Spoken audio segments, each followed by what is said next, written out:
You ask Tiger to solve. This deals with linear equations with one unknown. The final result is y equals 15.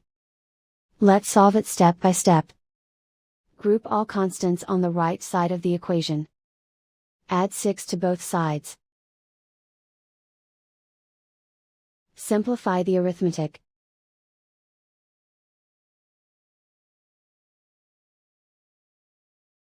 Isolate the y.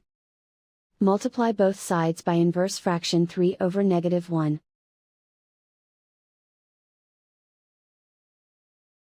Group like terms.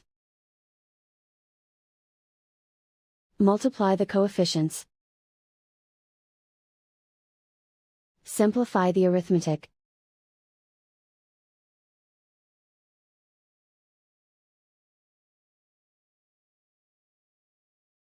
And so the final result is y equals 15.